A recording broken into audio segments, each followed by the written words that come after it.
एक घने जंगल के पास एक छोटा सा गांव था। गांव के बाहर एक सीधा सादा गधा भोला रहता था।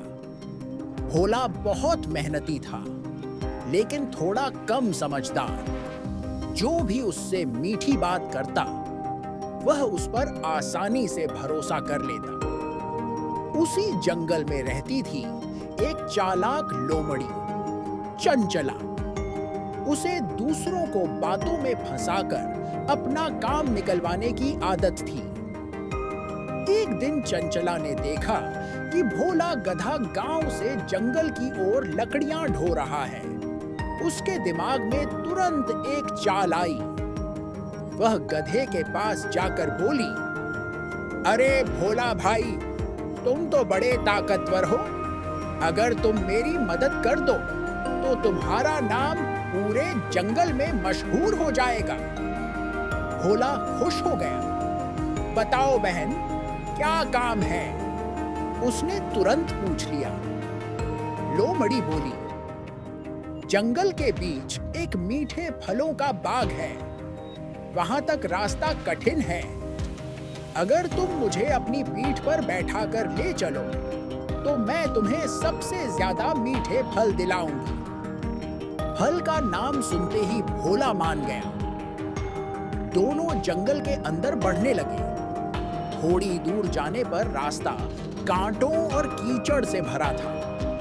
गधा थक गया, लेकिन लोमड़ी उसे बार बार उकसाती रही। थोड़ा और चलो, बस सामने ही है। अचानक वे एक गहरे गड्ढे के पास पहुंचे। लोमड़ी फुर्ती से कूदकर बाहर निकल गई और गधा गड्ढे में फंस गया। लोमड़ी हंसते हुए बोली, धन्यवाद भोले गधे, अब मैं फल खुद ही खा लूंगी। भोला उदास हो गया। तभी वहां से एक बूढ़ा हाथी गुजर रहा था। उसने गधे की हालत देखी और मदद से उसे बाहर निकाला। हाथी ने समझाया, मीठी बातों पर भरोसा करने से पहले दिमाग भी लगाना चाहिए। कुछ दिनों बाद जंगल में अफवाह फैली कि लोमड़ी किसी मुसीबत में फंस गई है। भोला गधा वहां पहुंचा। इस बार लोमड़ी सच में एक जाल में फंसी थी।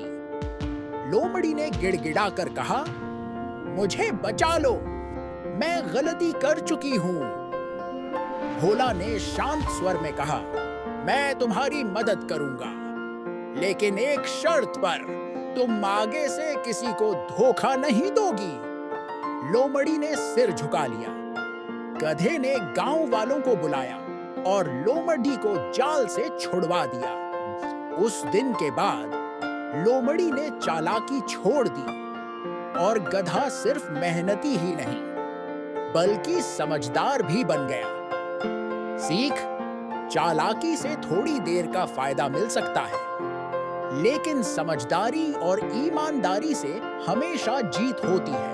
अगर आपको ये कहानी पसंद आई हो तो वीडियो को लाइक करें और कार्टून कहानी चैनल को सब्सक्राइब करना न भूलें, क्योंकि यहाँ रोज मिलती हैं नई नई मजेदार कहानियाँ।